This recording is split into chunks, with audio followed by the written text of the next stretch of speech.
பிரச்சனை, கருமுட்டை குறைபாடு, குழந்தைமை பிரச்சனைகளுக்கு நல்ல ஒரு பலனளிக்கக்கூடியது முருங்கைப்பூ.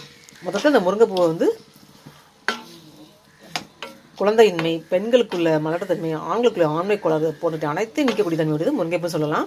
இந்த முருங்கைப்பூவை தொடர்ந்து சாப்பிடும்போது நரம்பு தளர்ச்சி, வெள்ளைப்படுதல், மாதவிடாய் கோளாறு, அதே மாதிரி உடல் வலுவடையும், நரம்புகள் வந்து புத்துணர்வு பெறும். இந்த முருங்கைப்பூவை சாப்பாட்டில் சாப்பிடும்போது உடல் வெப்பம் அதிகரிக்கும் போது இந்த முருங்கைப்பூவை தொடர்ந்து சாப்பிடும்போது உடல் வெப்பத்தை வந்து நீக்கக்கூடிய தன்மையுடைய முருங்கைப்பூன்னு சொல்லலாம். உயர் ரத்த அழுத்தத்தை கண்ட்ரோல் பண்ணும். சமச்சீரான உணவு முருங்கைப்பூன்னு சொல்லலாம். ரத்த அழுத்தம் இயற்கையாகவே கண்ட்ரோல் பண்ணக்கூடியது இந்த முருங்கைப்பூ சாப்பாடு சாப்பிடும்போது.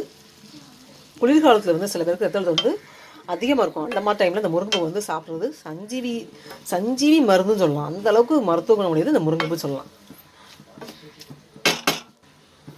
இவ்வளோ முருங்கைப்பூவின் நன்மைகள் பார்த்தாச்சு, அந்த மருத்துவ குணம் பார்த்தாச்சு. எல்லாரையும் முருங்கைப்பூ சாப்பிட்ணும்.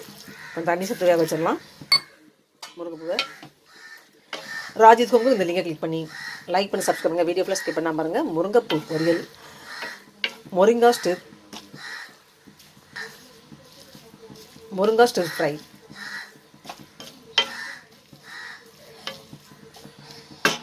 ஃபஸ்ட்டில் கொஞ்சம் தேங்காய் பூ துருவி போட்டு இறக்குனா முருங்கைப்பூ பொரியல் ரெடி ஆகிரும். கொஞ்சம் முருங்கைக்கீரை சேர்த்துக்கலாம். முருங்கை பூ பிக்கும் போது கீரை சேர்ந்து கொஞ்சம் வரும் பார்த்திங்கன்னா, அதையும் சேர்த்து போட்டுக்கலாம். டேஸ்ட் நல்லா தான் இருக்கும். இந்த முருங்கைப்பூ எப்படி இருக்குன்னா சாப்பிடும்போது அப்படியே சாஃப்டாக இருக்கும் சாப்பிட்றதுக்கு. கொஞ்சம் உப்பு சேர்த்துக்கலாம்.